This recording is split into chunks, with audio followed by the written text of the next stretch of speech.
Bonjour à tous, je suis Yovan Delourme, l'auteur du guide des mouvements du MMA et actuellement je suis en train d'écrire Réussir vos échecs. Et je vais vous faire donc un petit extrait, enfin l'un des sujets que j'aborde lors de ce livre. Pour ceux qui ne le savent pas, j'ai eu 7 entreprises en 20 ans, un peu plus de 500 salariés sur cette vingtaine d'années. Donc l'entrepreneuriat et le leadership, c'est une chose qui me tient un peu à cœur et dont je maîtrise puisqu'aujourd'hui je fais du coaching d'entrepreneurs. Voilà. Donc alors, le sujet abordé ce soir, c'est quand on veut, on peut.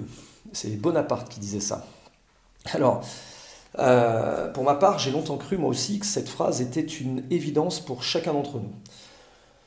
Que finalement, il suffisait de vouloir pour pouvoir. Mais alors, comment Bonaparte a géré ses multiples défaites à la fin de son règne? À cette période compliquée de sa vie, ne voulait-il pas assez la victoire pour réussir à l'obtenir? J'ai sincèrement du mal à le croire. Lui qui a su surmonter tellement d'épreuves, tellement de batailles, tellement de trahisons, son expérience à la fin de sa carrière était à son apogée. Et pourtant, il lui a été impossible de lui éviter le pire, la défaite et l'emprisonnement, ou tout du moins la mise à l'écart jusqu'à la fin de ses jours. Alors, quand on veut, on peut, n'est peut-être pas si évident que ça. Mais est-ce que cela signifie qu'il va falloir cesser de vouloir? N'y a-t-il pas de moyens qui vont vous faciliter les choses afin de vous permettre, peut-être pas de gagner à tous les coups, mais tout du moins de vous rapprocher de ce que vous souhaitiez faire? Tout d'abord, vous devrez avoir la capacité à réunir un cadre qui va vous donner les premières informations nécessaires et qui vous permettra de savoir si vous allez vraiment pouvoir réaliser votre projet ou votre objectif. Car bien sûr, il est évident et utopique de croire ou de faire croire que tout est possible. Non, tout n'est pas possible. En revanche, vous pourrez, avec quelques adaptations de parcours et de plans, vous permettre de vous rapprocher de ce que vous souhaitiez au départ. Alors, comment réunit-on le cadre? C'est très simple. Il suffit de mettre sur papier les éléments que vous disposez actuellement pour réaliser votre projet.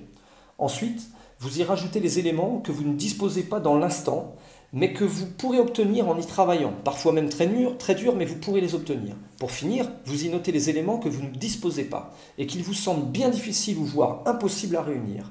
Cette dernière case du cadre est très importante, car vous devez être capable de juger avec honnêteté vos capacités ou non, même en y travaillant dur à les obtenir. Avec ces 3 éléments, vous allez déjà pouvoir fixer votre potentiel succès de votre projet. Car en effet, vous serez à même de fixer un pourcentage en réunissant les 2 premières cases face à la 3e. Ce qui répondra à votre interrogation première. Ai-je les moyens ou les possibilités de réunir le plus d'éléments afin d'atteindre mon but? Mais attention, même si le pourcentage tend à mettre en avant le fait que vous ne puissiez pas atteindre votre but, tout n'est pas encore perdu. Car dans cette organisation de cadre, je ne vous ai pas encore parlé des éléments que vous ne maîtrisez pas.